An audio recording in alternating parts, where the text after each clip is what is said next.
ದೇವರನ್ನ ಮುಟ್ಟುವವರು ಎರಡು ಬಗೆಯ ಜನ. ಹಾಳಾಗ್ಲಿಕ್ಕೂ ದೇವರನ್ನ ಮುಟ್ತಾರೆ, ಉದ್ಧಾರ ಆಗ್ಲಿಕ್ಕೂ ದೇವರನ್ನ ಮುಟ್ತಾರೆ. ದೇವರನ್ನ ಮುಟ್ಟಿದ್ದಾನೆ ಎಂದ ಮಾತ್ರಕ್ಕೆ ಮಹಾಭಕ್ತ ಅಂತ ತಿಳ್ಕೊಳ್ಬಾರ್ದು.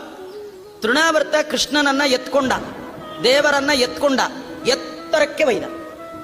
ಆಗ ವಾದಿರಾಜರು ಹೇಳ್ತಾರೆ, ಎತ್ತರಕ್ಕೆ ಒಯ್ದದ್ದು ಯಾಕೆ ಅಂದ್ರೆ ಸ್ವನಾಶ ಯೋಗ್ಯ ಸ್ಥಳಕಾಂಕ್ಷಯೇವ.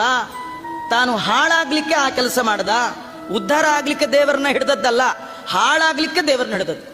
ಕೆಲವರು ಜೀವನದಲ್ಲಿ ದೇವರನ್ನ ಹಿಡಿತಾರೆ, ಮೂರ್ತಿಯನ್ನ ಮುಟ್ತಾರೆ, ದೇವರ ಪ್ರತಿಮಾದಿಗಳನ್ನ ಮುಟ್ತಾರೆ, ಅದರಿಂದ ಉದ್ಧಾರ ಆಗಲ್ಲ, ಹಾಳಾಗಿ ಹೋಗ್ತಾರೆ. ಅಂದ್ರೆ ದೇವರನ್ನ ಹಿಡಿದು ದುರ್ಬುದ್ಧಿಯಿಂದ ಹಿಡಿದ್ರೆ, ದೇವರನ್ನ ಹಿಡಿಯುವಾಗ, ದೇವರ ಪಾದ ಹಿಡಿಯುವಾಗ, ಸ್ವಾಮಿ ಉದ್ಧಾರ ಮಾಡು, ನನ್ನ ಅಪರಾಧಗಳನ್ನ ಕ್ಷಮಾ ಮಾಡು, ಏನೋ ನಾನು ಪೂಜೆ ಅಂತ ಮಾಡ್ತೇನೆ, ನಂಗೇನು ಪೂಜೆ ಮಾಡುವ ಯೋಗ್ಯತೆ ಇಲ್ಲ, ಸ್ತೋತ್ರ ಮಾಡುವ ಯೋಗ್ಯತೆ ಇಲ್ಲ, ಎಲ್ಲ ನಿನಗೆ ಬಿಟ್ಟದ್ದು ಅಂತ ಯಾರು ದೀನರಾಗಿ ದೂನರಾಗಿ ದೈನ್ಯತೆಯಿಂದ ಭಗವಂತನ ಪಾದವನ್ನ ಹಿಡಿತಾರೆ, ದೇವರು ಅವರನ್ನು ಎರಡೂ ಕೈಗಳಿಂದ ಹಿಡಿದೆತ್ತಿ ಎತ್ತರಕ್ಕೆ ಏರಿಸಿಬಿಡ್ತಾರೆ. ಕೆಲವರು ದೇವರನ್ನ ದುರ್ಬುದ್ಧಿಯಿಂದ ಹಿಡಿತಾರೆ. ಯಾರು ದೇವರನ್ನ ದುರ್ಬುದ್ಧಿಯಿಂದ ಹಿಡಿತಾರೆ, ಹಿಡಿದ ಮಾತ್ರಕ್ಕೆ ಉದ್ಧಾರ ಆಗೋಲ್ಲ. ದೇವರನ್ನ ಮುಟ್ಟುವ ವ್ಯಕ್ತಿಗಳು ಇಬ್ರು.